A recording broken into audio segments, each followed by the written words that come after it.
and welcome to the Sensibly Speaking podcast. This is Chris Shelton, the critical thinker at large, coming at you for show number 172. And this is brought to you on Google Play, Stitcher, iTunes, as well as with video here on YouTube. All right, well, let's see here. We're coming up. This is basically our Christmas episode. And so, happy holidays, Merry Christmas, Happy Hanukkah for those who have been celebrating Hanukkah. Happy Kwanzaa, I guess that's a thing, and any other merry holidays or Yuletide season's greetings that anybody desires out there. I personally think that the whole war on Christmas nonsense is just that, so much nonsense. Talk about a tempest in a teapot. If there's a group of people who cannot claim to be persecuted, it is Christians in the United States. And this war on Christmas seems to be this fantasy that's sprung up the last few years. And anyway, it just always amuses me. It's just a source of mirth for me at this time of the year, as I think it is for most people. All right, so this season, or this year, this episode, we're going to talk about freedom of speech.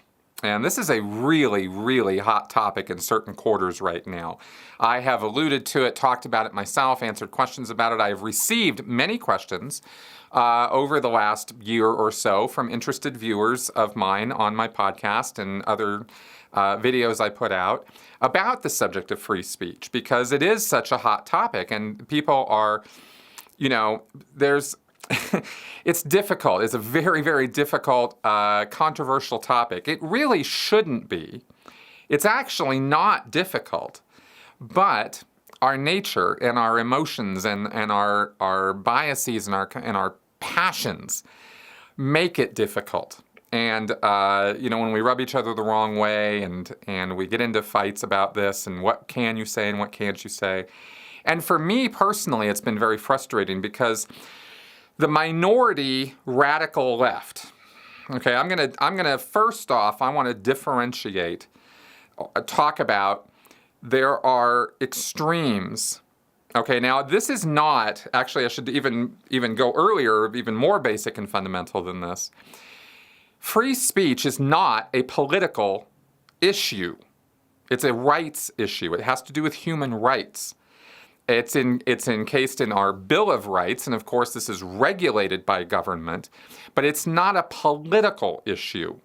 Freedom of speech is again, a rights issue. And these are not the same thing. Politics always gets all involved in this, but I'm not taking a political position here when I'm talking about free speech. This applies equally to everyone, no matter what your political persuasion, no matter what your race, sex, gender, creed, etc., no matter what classification of human being you fall into, anywhere on the planet that we call Earth, you have a right, a universal right, to express yourself, to voice or otherwise express your opinions and ideas and thoughts and attitudes about things.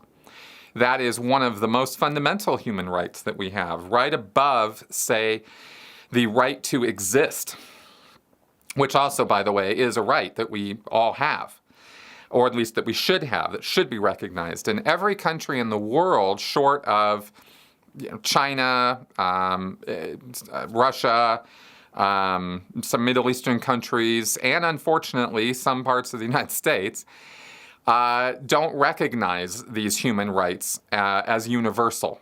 And that's a real problem. And I've done an earlier podcast episode about the subject of human rights, which if you haven't seen, I'd suggest you take a look at, because I talked about the universality of these rights. In this episode, we're going to focus on freedom of speech. So I wanted to make the point that it's not political, but politics, of course, political groups get involved in this and they politicize it. And most extremely or most loudly these days, we're hearing about problems with the extreme radical left. Trying to shut down free speech, trying to make people stop saying certain words, certain expressions, certain phrases that they find offensive for some reason. And by for some reason, I mean a multiplicity of reasons. I don't mean that, for some reason they don't get it. I mean, I understand why they're so up in arms about some of this speech, but they are wrong. And I want to clarify why the radical extreme left is wrong. But that's not to say, when I say something like that, immediately the thought occurs to a lot of people, well, then the extreme radical right must be right. They must be correct, because if their left is wrong, and I say, hold on there, one does not follow the other. The extreme right has issues on this as well. Everyone has issues on this. That's why it's not a political point. It's a rights issue, okay? But they really are. The extreme radical left is really making things very difficult for all of us these days. And this is, everybody on the left is being typified or stereotyped as being ridiculously easily offended. We can't deal with any opposition. We want to take people's money away, and we want to take their rights away just so we can have our way.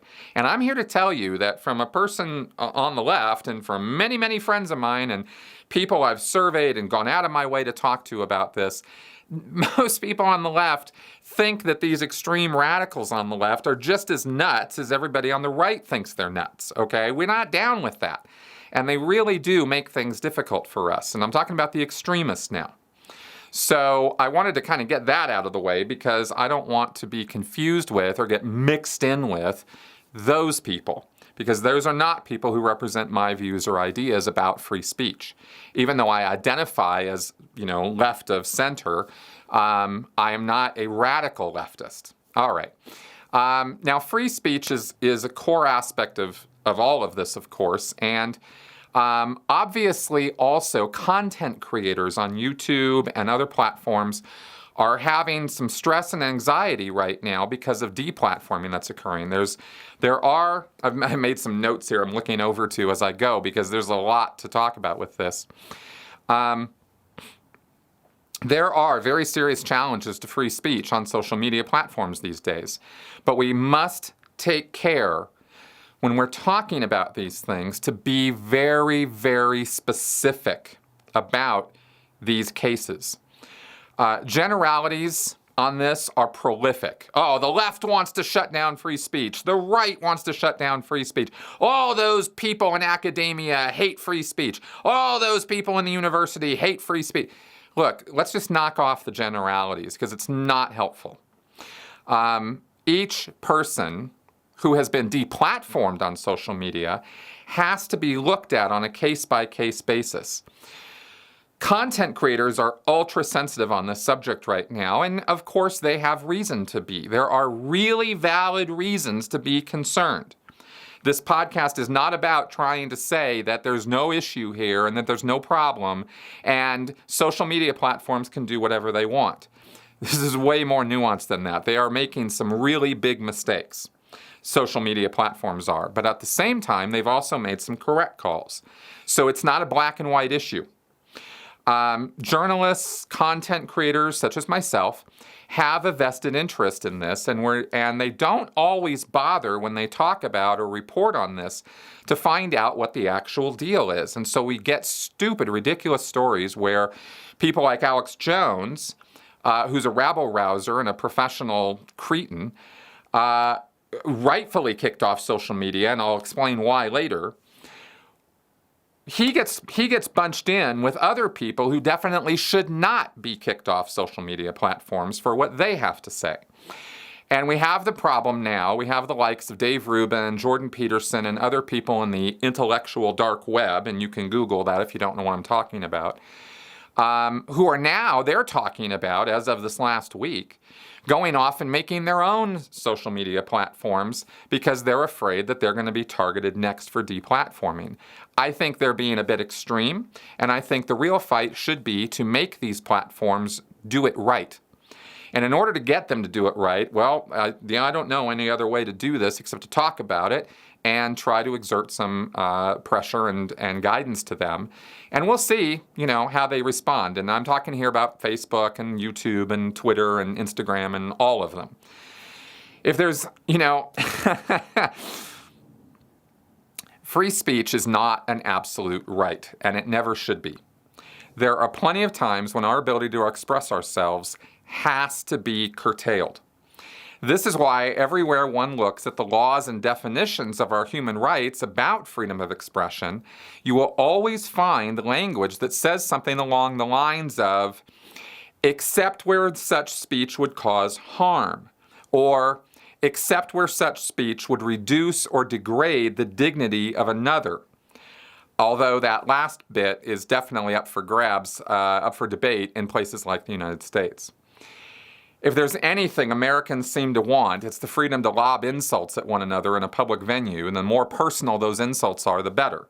And some of this gets pretty lewd, crude, and rude, and some of it is more than lewd, crude, and rude. It is actually dangerous. And there are controversies over hate speech. I don't tend to like that term very much because it's a very difficult term to define. It's very relative to one's viewpoint as opposed to an objective standard you can apply. It's difficult to do that. It's not impossible, but it's difficult. And so far, I haven't been too impressed with the efforts being made to stop free speech because they tend to blanket speech that you just don't like in with hate speech. YouTube is doing this all over the place in the way that they are arbitrarily demonetizing videos left, right, and center. And it is left, right, and center. There are people on the left who are having their videos demonetized. There are people in the center who are having their videos demonetized, and there's people on the right. I can find case examples of all of it. I don't believe right now, based on the information that I have, that there is a campaign on the part of social media platforms to target specifically people on the left or specifically people on the right. I think they're just kind of spraying, sort of hosing everybody with this. I have had videos demonetized for no good reason. The videos I make, the podcasts I put out are educational, non-hate speech under, I think, any definition you could find for that term. And yet I have videos that have been demonetized by YouTube for purely arbitrary reasons because they find them, quote unquote, advertiser unfriendly. And yet somehow that doesn't stop YouTube from putting ads on those videos anyway, which I find hypocritical to say the least. So I'm fairly critical right now of how YouTube is dealing with this, and I'm also fairly critical of how Facebook is dealing with this. And Twitter is just a whirlwind of insanity. So nobody's really getting this right yet. Now, when this is under discussion, people tend to talk about what should be said or shouldn't be said, instead of discussing the larger issue of freedom of expression itself. If you read John Stuart Mill, you'll understand that this has been an issue for centuries, and our modern society is no exception. For example, when discussing the right to practice one's chosen religion, Mill said, quote, "Yet so natural to mankind is intolerance in whatever they really care about, that religious freedom has hardly anywhere been practically realized, except where religious indifference, which dislikes to have its peace disturbed by theological quarrels, has added its weight to the scale. In the minds of almost all religious persons, even in the most tolerant countries, the duty of toleration is admitted with tacit reserves," end quote. Okay, now in other words, this was written in 1859, so the language is a little bit difficult, but I'll translate it this way. People may claim they support tolerance of belief when it comes to religion, but most of them are hard-pressed to actually put their money where their mouth is when met with some opposing religious views that they find abhorrent or which rubs them the wrong way.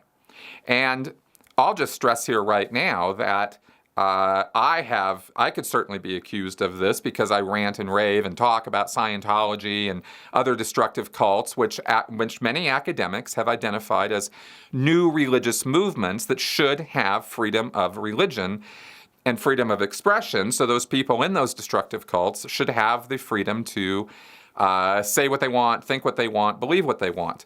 Well, not once in any video I've ever produced have I ever challenged that right. My take on this has been to highlight and show the destructive abuses of these groups and how they actually lie to and deceive their members.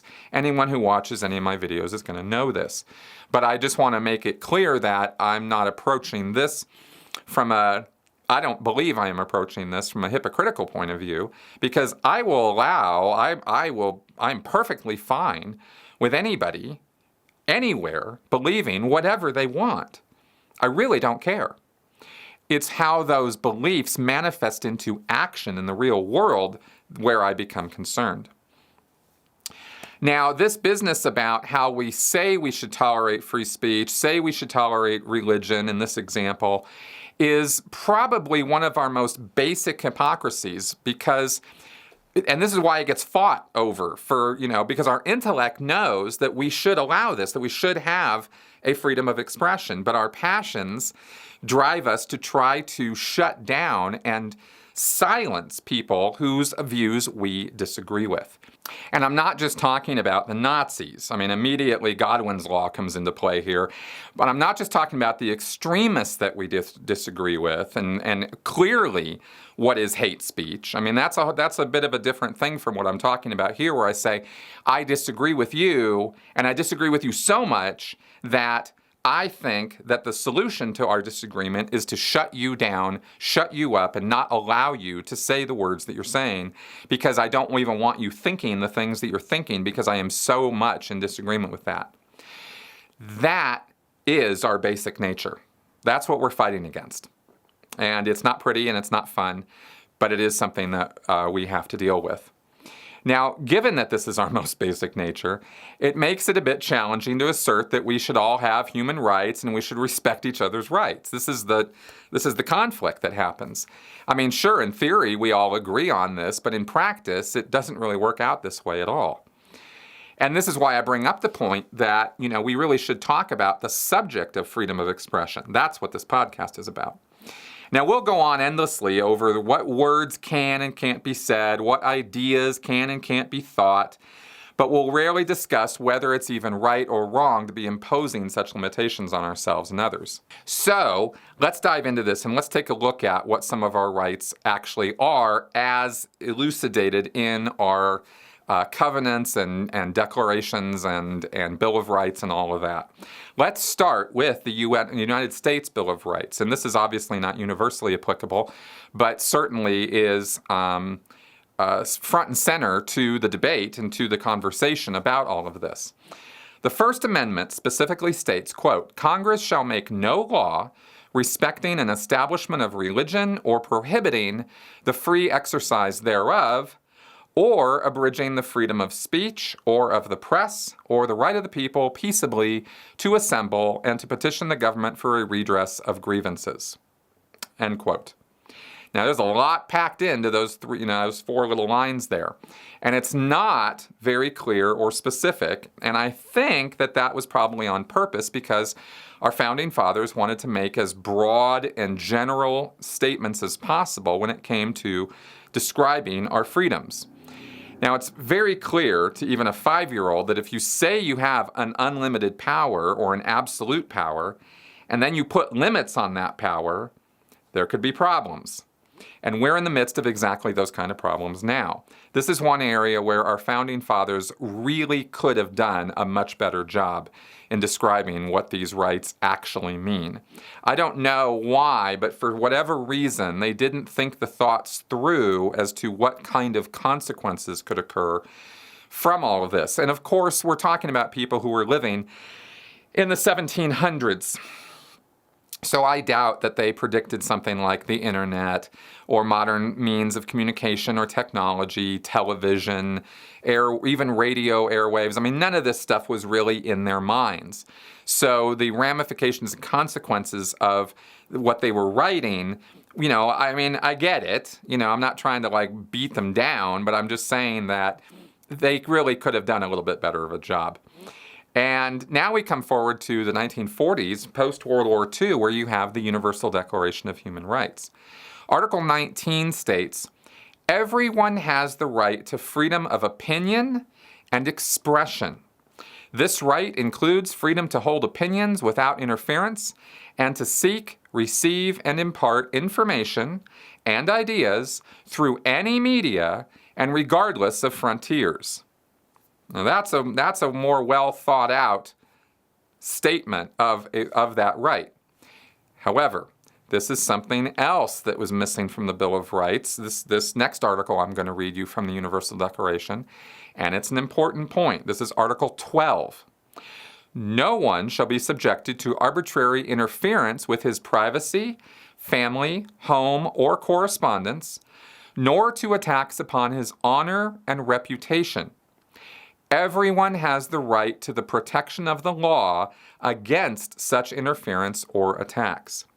And this point, which is included in the Universal Declaration of Human Rights, but is not included in the United States Bill of Rights, is a very, very important and missing point.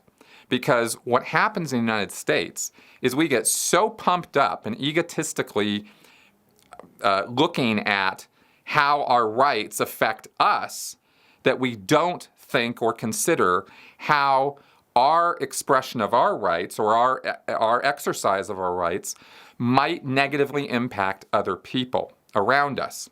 And this is important. And this is a point of responsibility now because it's not a point of legal regulation. We don't have an Article 12 in our Bill of Rights. And so we have not, as a culture, over the last few centuries, put as much stock in recognizing other people's rights as much as we have been putting our attention on our own rights. In other words, we've been a little selfish. And this is, if there is, I believe that if there is any really solid foundational kind of critique for American rights versus the rights that go on in the rest of the world, this would be it. We're very selfish about our exercise of our rights, and we don't, again, think about other people and their rights. And we cannot practice or exercise our rights as individuals in such a way that it deprives or degrades other people's rights. This is where we lose it in America all the time, okay? Article 29 even goes into this even more.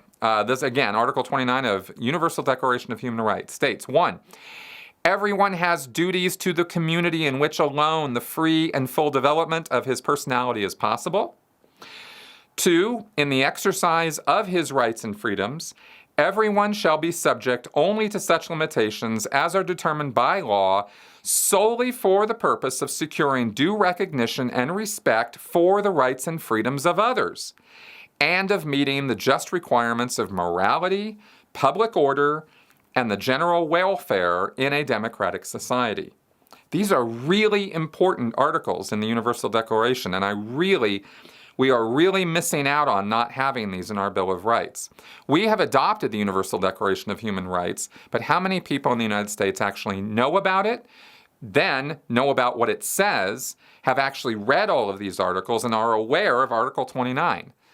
I'm willing to bet, given the ignorance of the United States in general about international issues and about our rights, because I have heard some really ridiculous statements by Americans about our rights and about human rights in general, that I'm willing to bet that very, very few people in the United States are aware of the Universal Declaration and are then aware of what it actually says.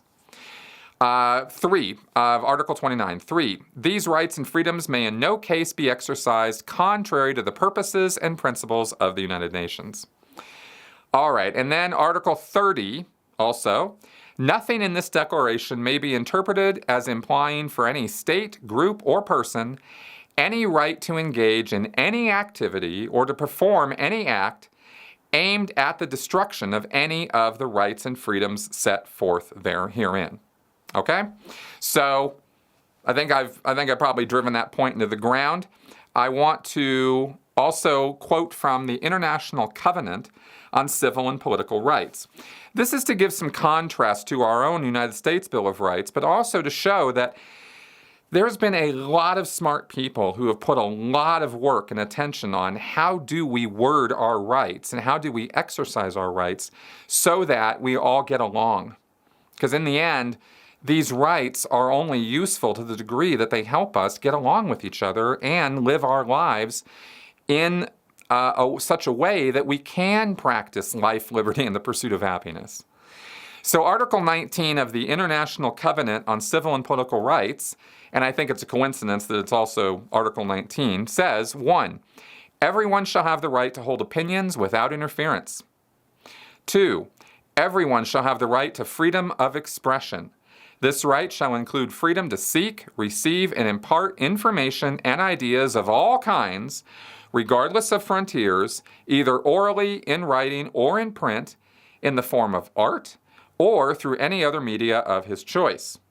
3, the exercise of the rights provided for in paragraph 2 of this article carries with it special duties and responsibilities.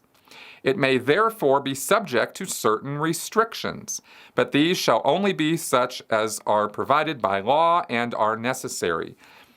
3a, for respect of the rights or reputation of others. B, for the protection of national security or of public order or of public health or morals.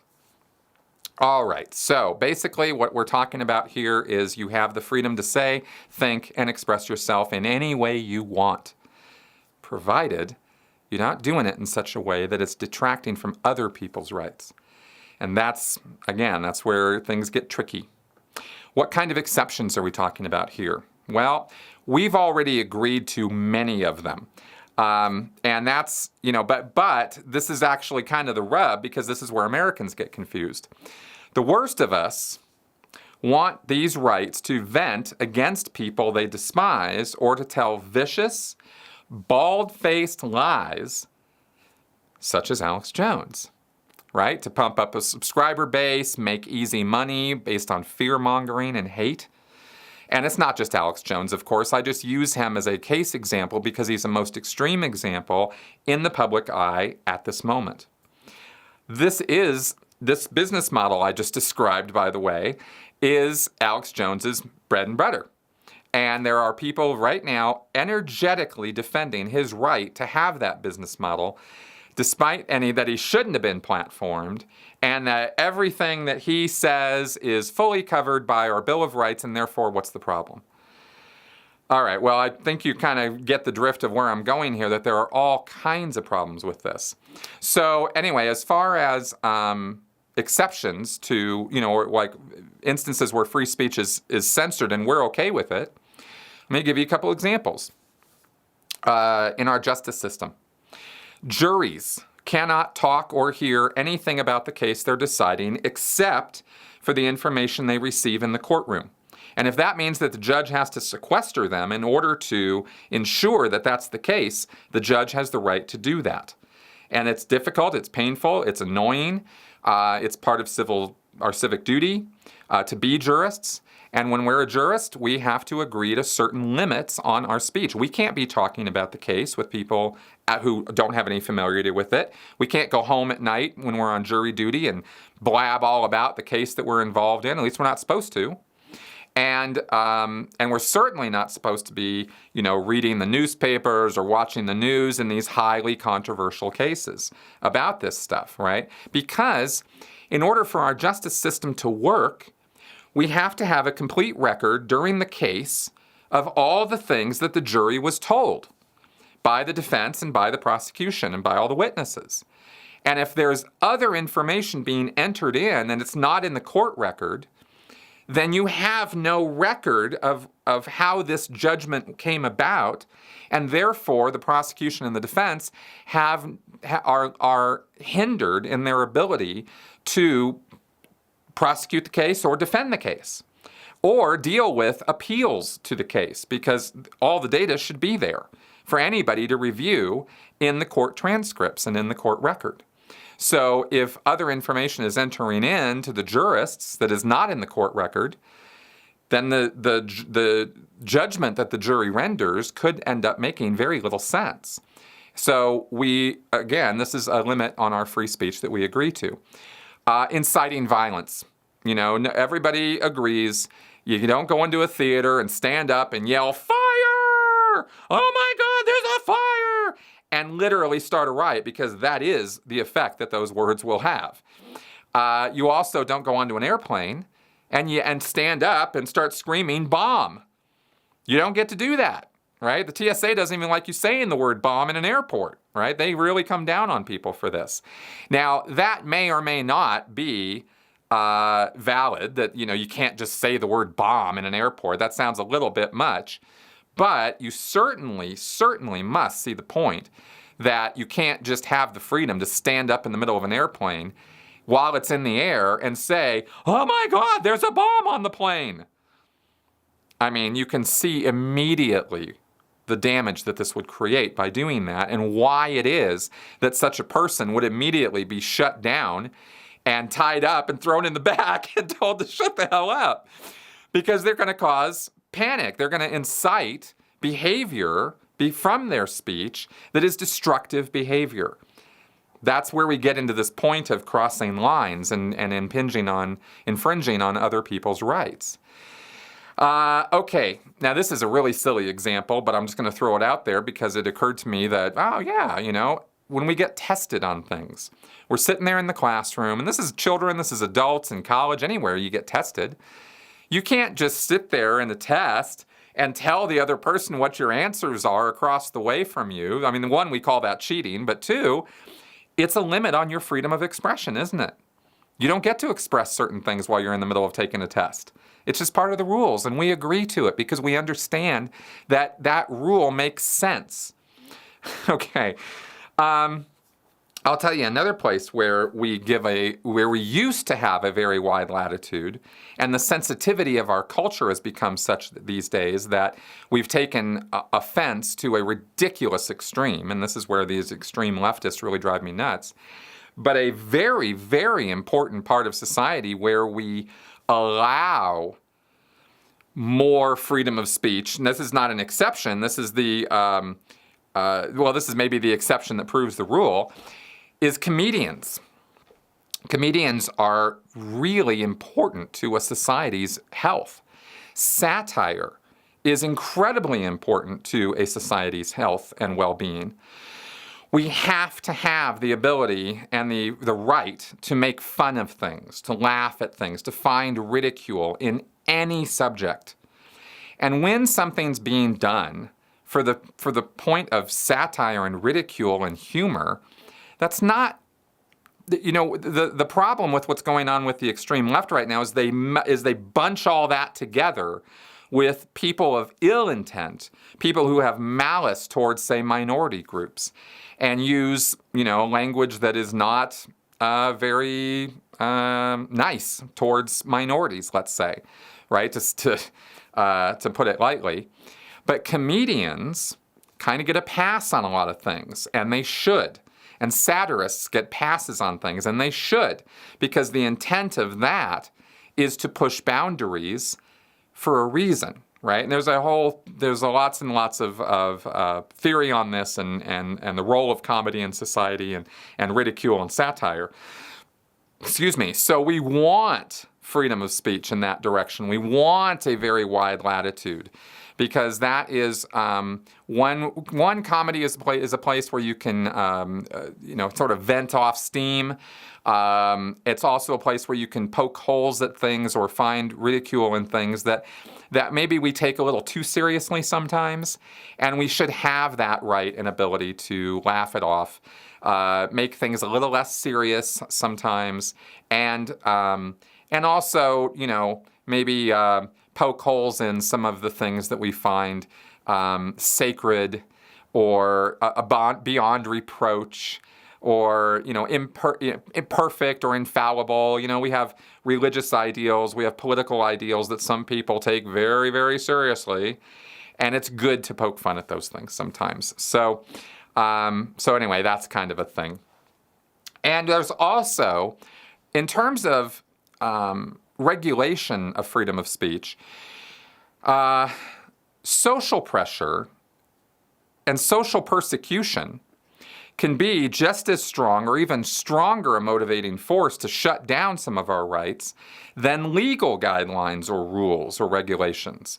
So it really does serve all of our best interests for all of us to be aware of this stuff, because when we join in on mob mentalities that occur on social media in order to shut down speech we don't like, we're shooting ourselves in the foot when we do that. The power of the mob is impressive. And these days, especially, in the last couple of years, we've seen the rise of mob justice on social media in ways we've not seen it before, in a volume we've not seen it before. And I don't know that people who participate in that and or create that kind of thing have really thought the thought through of what they're actually doing. And I, of course, am just as guilty as everybody else about this. I've gotten myself riled up about things and gotten on a roll and said, yeah, shut that guy down. And, that was not necessarily the right call all the time. But I do also want to point this out, at least from my perspective. The current wave of sensitivity and taking offense at any little thing, these are flashes in the pan of history right now. This phase that we're going through, and there's already a backlash against it, and this is going to be exhausted pretty soon. This whole I'm so offended and safe spaces and all that. There are already, the backlash is so great right now that nonsense is getting pushed back on and pushed down. And I don't think we're really going to be seeing a whole lot of that as the years move forward here. I think that the pendulum will start swinging in the other direction. And maybe we can learn something from this so that next time when that pendulum goes too far, we don't let it go all the way back to where it's gone now, you see. This is especially important considering that a lot of this attempt at the censorship of free speech is coming from academia, is coming from educational institutions. This is really not good because we're talking about raising up 2-3 generations of people who are going to be thinking that this is actually acceptable, good exercise of our rights. And no, it's really not.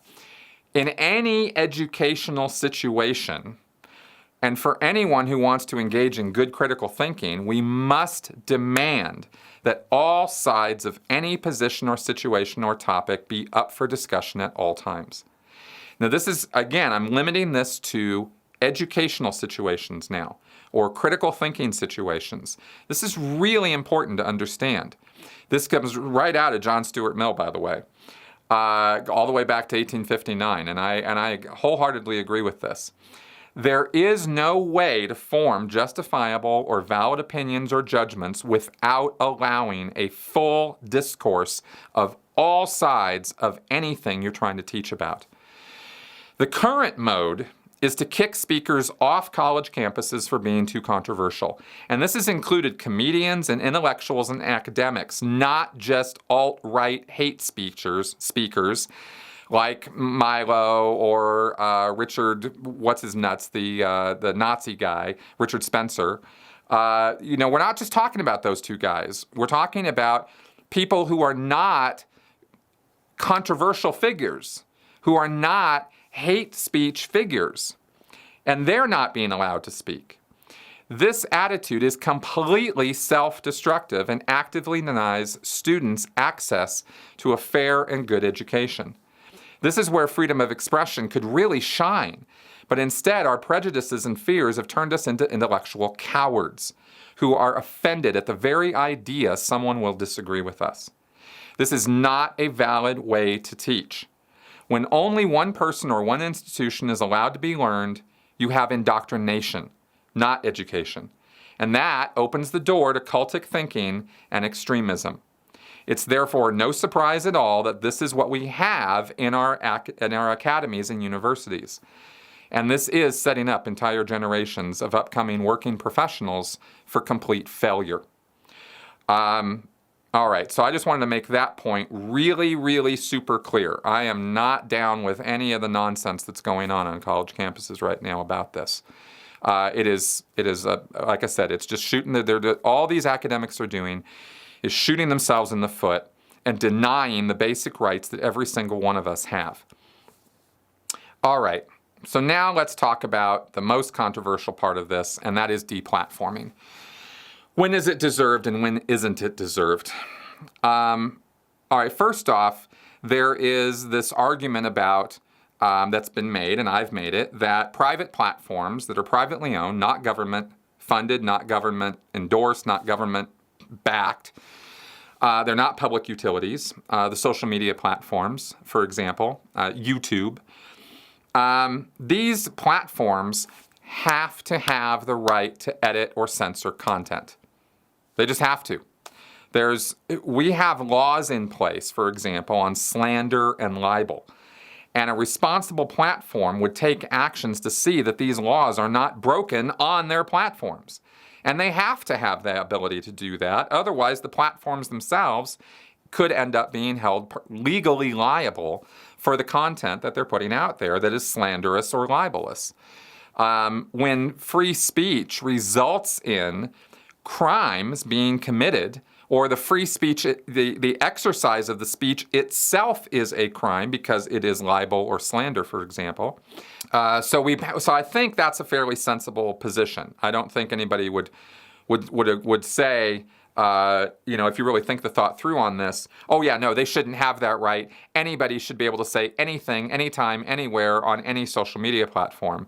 I think that it's pretty clear why that would not be the case.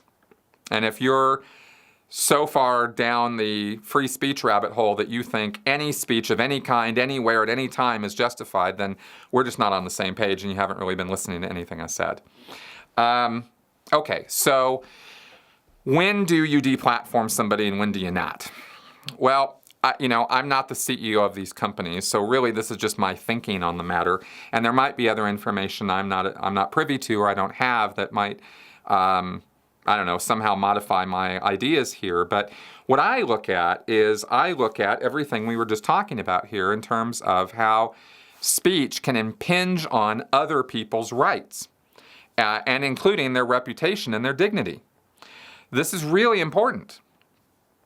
It seems that other countries outside the United States actually get this more than the United States does.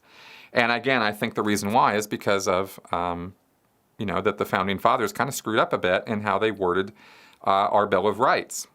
So, so let's say you have, let me point out first off a case that I believe was correct, and then we can talk about instances where it's not correct. And there are probably way more instances where it's not correct than there are instances where it's correct to deplatform somebody. And again, I'm going to go back to Alex Jones because it's the one I'm most intimately familiar with and because he's become kind of the poster child for free speech. And that is a really big mistake. Alex Jones should not be the poster child for anything. Okay, I've already made the point many, many times that Alex Jones, conspiracy theorist, rabble-rouser, however you want to describe him, is a person who tells lies for a living. Literally. He just makes stuff up. And people just let him. And most of what he has said over the years has been entirely without consequence of much of anything. You get a bunch of people thinking a bunch of weird crap and conspiracy theories. And we've talked about conspiracy theories. And, in the end, we're talking about a very, very small number of people. And compared to the bigger picture. So perspective-wise, Alex Jones has not been, the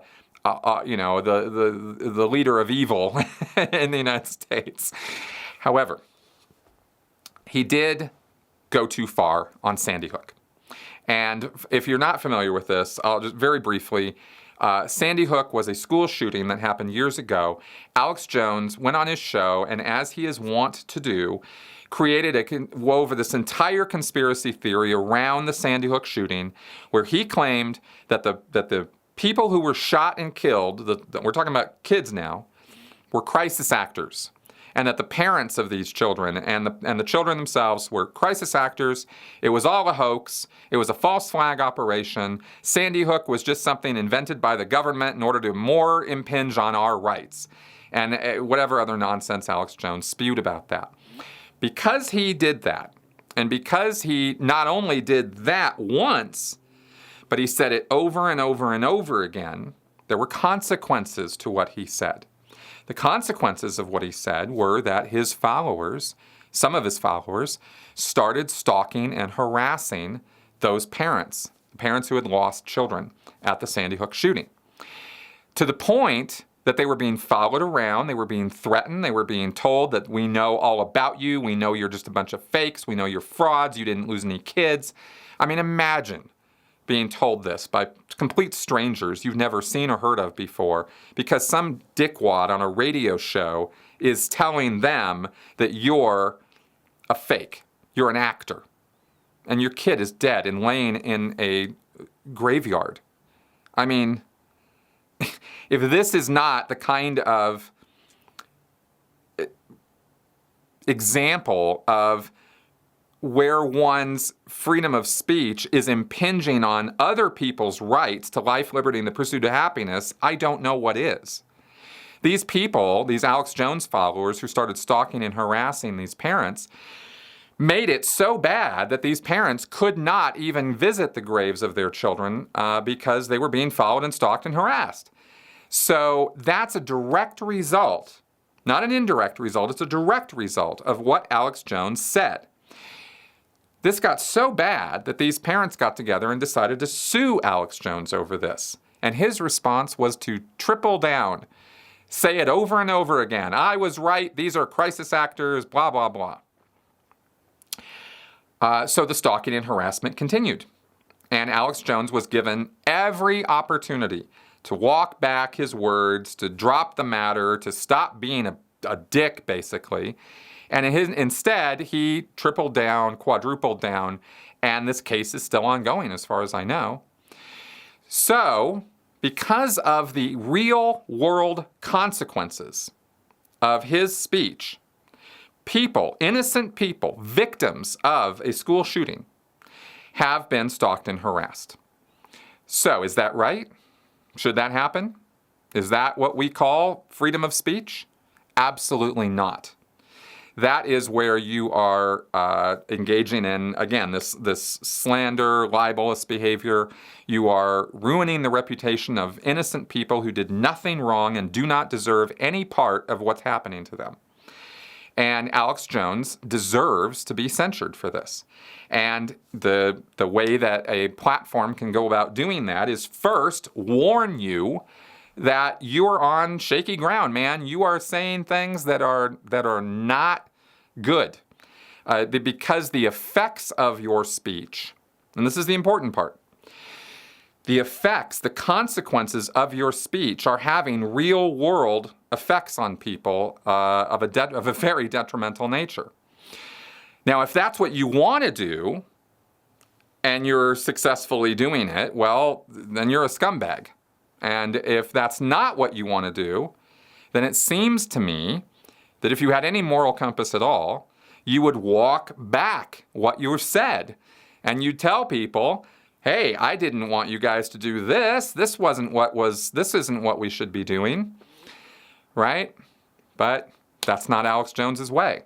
So if you won't stop and the real world adverse consequences of your speech continue and you keep supporting it and keep pushing it, then the platform you're using to do that really doesn't have any other choice but to shut you down. That's the extreme end of what they can do. The warnings and the like, hey man, maybe suspending you for a while. I mean, you're trying to create, the platform is trying to create a change in the behavior. You don't want this immoral behavior occurring. And there's no question, I think, from the picture that I've painted here, that Alex Jones was engaging in immoral behavior. Now, we don't have to all become the morality police. That's not really my point. My point is that we should be decent human beings. And when we're not being decent human beings and we're being called out on it and we continue to not be decent human beings, then you kind of get to a point where you've proven to the world that you don't care about other people's rights. You don't care about you don't care about other people at all. So why should anybody care about you and your rights? Alex Jones will go on a roll for hours and hours on his show about his freedom of speech. But what about the freedom of movement, the freedom of life, the freedom of existence that those Sandy Hook parents have? He doesn't care about them at all, and he never did. So I find myself a little strained to care about his rights. And that's where we have arrived. with Alex Jones. So he's no poster boy for free speech. He is a poster boy for an exact example of how to do it wrong, how to be a bad content creator, how to be a voice of unreason and hate and nonsense and just complete lunacy. That's who that man is, and that's what he has done. So in that case, he deserved to be deplatformed. And quite honestly, I think he pushed it because he wanted to be deplatformed, because it was a way he felt he could make more money and get more attention, because that's what really, in the end, he's all about. Now, that having been said, and I'm just following my own advice here of being very specific about that case.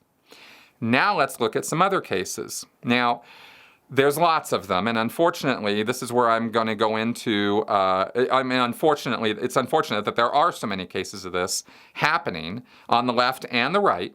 This is not a partisan political thing, of people being deplatformed or suspended or stopped from saying things that they have every right to say. And they should be allowed to use these platforms to say it. When you're voicing opinions, when you're not making truth claims, you're voicing your opinion about something, you have the right to do that. And anybody should have that right. And I do mean anybody.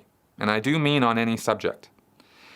And that's about as absolutist as I'm going to go on that, right? There are exceptions. I laid out what some of those exceptions are. But when it comes to, things that you might disagree with, I might disagree with, well, the Universal Declaration, our Bill of Rights, everything else says, hey, people can think what they want, they can say what they want, they can express themselves how they want, and they should have that ability to do so. So, for example, just the other day, I saw a man who was a former Muslim who has been posting fairly regularly about the dangers of Islam, as per his experience. In the same way, I have posted about Scientology and how Scientology is a destructive cult. Well, he's got a lot to say about Islam and his Muslim experience. And he doesn't have a lot of good things to say about Islam in general. And that's where he's coming from. So, all right, good. Have at it. Voice your opinions. Voice your experience. Educate people on what you went through, just like I educate people on what I went through. But because for some reason there's this really strange thing going on with, I guess, the left. I have to say the left because I don't know exactly where this is coming from. I know where some of the free speech issues are coming from academia and universities. But I'm not sure where this pro-Islam thing coming from. I mean, freedom of religion, great. Have freedom of religion. But this goes more than that. This isn't just tolerance. This is active support for Islam and for Muslims to the point where if you're critical of Islam or Muslims, then you're an Islamophobe. Here come the labels, right? You're a hate speaker. You are somebody who, just hates on people. Okay, well, that would be like calling me a Scientologophobe. I mean, you could make up that expression, but it's a useless expression that doesn't really mean much of anything because a Scientologophobe is not a thing. It's not a real thing. I'm a former Scientologist who had very real experiences and very real human rights abuses committed against me, and I have taken this platform to talk about those things. And fortunately for me, Scientology is universally reviled because everybody understands that it's an abusive, destructive cult. We've had, hundreds, thousands of people come forward and talk about this. Well, we've also had just as many people come out and say that same thing. In fact, many, many more about their experiences with Islam and some of the very radical scriptures and statements that are made in the Islamic world. But for some reason, in the United States, there's a faction of people, and unfortunately some of these people seem to control these platforms, social media platforms, where they say you don't get to say that. You don't get to be critical of Islam. That is wrong. There is nothing right about that. And to censor that speech, to take those posts down specifically on Facebook or Instagram or Twitter is wrong. This is where these platforms are really losing it. And this is not just on Islam. The same thing could be applied to any other subject, right? We could go slippery slope on this and say eventually it's going to be everything. I don't know that that's true. I believe more in pendulum swings of fads and trends and movements in society. And I think things go this way, and then I think they go this way. And you can just see this kind of cycle in history when you look at how things go. And so I don't know how long this Islamophobe, trend is going to go, but it's a ridiculous one. I've been studying, what Islam is all about, and there are many criticisms to be leveled at it. And it's not hate speech to say that something's wrong when something is actually wrong. So that's my problem with that, right? Now, where people are calling for the death of others, where people are inciting violence against others, I guess I need to spell this out because it should have been pretty clear in everything I've said so far, but let me be really clear. If you are inciting violence on any subject at any time on any platform, you could expect, rightfully so, to be censored. That's not cool, right? So you can express your opinions. There's nothing wrong with that. You can communicate ideas. There's nothing wrong with that. But if you start calling for taking away other people's human rights, okay, well then there's an issue, right? And fortunately for the human race, it is only a small minority of people who actually go that far. And we always prop those people up as the examples, good or bad, depending on whether we agree with them or not, as to what should or shouldn't be allowed. Well, I'm just going to make the blanket statement that if there's, this is the thing about this, is it's very hard to make blanket statements. But on this one, I feel pretty confident. If you're going to incite people to violence against any group for any reason, there's going to be a problem, right? There should be a problem in terms of making that a free speech issue. Now, when we're at war with another nation, you're going to see a lot of that. So again, there are exceptions to these rules, right? Again, there's these blanket statements get to be really, really troublesome. And this is why we have to take these deplatformed content creators or individuals on a case-by-case basis and look at everything that happened, not just some of what happened or not just on principle. This is my problem with Dave Rubin and Jordan Peterson on this issue. These are two people who I generally agree with on a great many things, or at least these are two people who get me thinking on certain things. There's all kinds of things I disagree with them on. In fact, I stopped following Dave Rubin because he just became too much for me in terms of some of his right-wing nonsense that I just don't agree with. But my biggest problem with what they're talking about when they lift up Alex Jones as a poster child of free speech is they don't even know what he did. They admitted it. They said in their video, Dave Rubin said something like, yeah, I've watched like 10 minutes of Alex Jones and I don't know why it was he was deplatformed exactly, but it was wrong. And I go, Dave Rubin, shut up. If you chose the wrong poster child for your cause here, and I already laid out earlier why that is. So, all right. So anyway, as far as this whole deplatforming thing goes, people will say, and I'm sure I'm already getting comments on this from some people on this podcast, well, Chris, what if you're deplatformed? Then what are you going to say? Are you going to say they have the right to do that? Yeah, I actually am. If YouTube wants to take me off of their platform because they suddenly find this big sympathy plea for Scientology, for example, or from destructive cults, or they think any speech that's counter to any group that calls themselves a religion we're going to now define that as hate speech.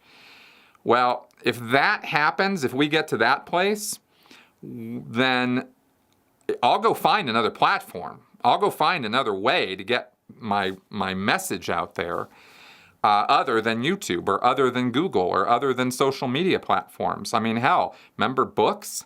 We used to write those, pamphlets, essays, all kinds of ways, blogs. I mean, there's all kinds of ways these days of getting a message out there. And when a person is deplatformed from a private media platform like Facebook or Google, that's not taking away their right to speak or express themselves. You still have that right. They're just making it more difficult. And a really thorough look at why that occurred should be done in every one of those cases to decide, is this some arbitrary nonsense, or is this based on real world consequences from that speech, intended and unintended, and the behavior of the content creator towards that behavior. I would be personally horrified, absolutely horrified, if somebody took my words and used them as an incentive or motivation to go beat up on Scientologists or anybody else for that matter from any other one of these destructive cults. I would be horrified by that because I've made it very clear many times that that's not at all what I'm about or what this platform, what my platform is about. Unfortunately, some of these other content creators don't spell that out in such crystal clear terms, and they really should. Because as it mentioned earlier in that covenant and in the Universal Declaration, there is a responsibility that public figures have for their speech. And we affect a lot of people out there. I mean, I'm a small creator. There's people out there who affect millions of people at a shot. And when you're doing something like that, you need to be cognizant of the words that you're saying and the potential effects they can have. One incident, one unintended consequence, it should not be a career killer. If you say something and some whack job takes your words and goes and does something horrible, that's not necessarily something you can lay on the guy if he didn't say the exact direct words for, hey, somebody should go do this. If the guy was just mouthing off about something and some guy goes off and, takes a shot at somebody that he was mouthing off about, let's say, well, that's a little bit of a difficult case to make that the content creator is to blame for that. This is, again, why we have to get very, very specific about this. But if that happened, again, going back to the Alex Jones method, if that happened and the content creator said, God damn right, good, I'm glad that guy went and took a shot, I wish more people would do that. Okay, now you are inciting. And that is not what any responsible content creator should be doing.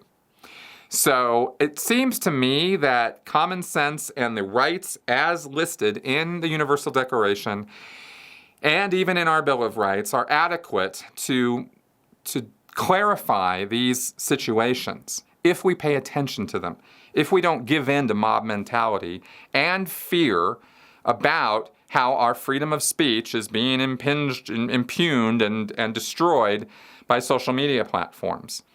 Where social media platforms are getting this wrong, we need to take action to let them know they're getting it wrong. And they'll learn. Or they won't, and we'll move on. And, then in the marketplace of competition, something else will rise. Facebook isn't going to be around forever, neither is YouTube. So, and there are alternative platforms people can go to. So I'm not trying to make less of the problems that we're experiencing on these things. I'm saying that where these problems exist, we need to proactively deal with them and not just sit and moan and complain and bitch about them, but actually, do something to make these platforms better. We have that power. We have the ability to do that if we work together. And that's pretty much what I have to say about that. I am very interested in any comments, feedback, good, bad, or sideways on all of this. Spent quite a bit of time working on this stuff, but I am not at all saying that all of these ideas that I've expressed here in this podcast are in their final form, or that I've thought through every possible consequence and ramification of all of this. I've done my best here, and I am wide open to hearing what you guys have to say. And, if I'm wrong about something, change my mind. I'm willing to listen. Thanks very much for coming around and listening to what I had to say here. And I will see you guys next week. And again, happy holidays to everybody. All right. Bye-bye, guys.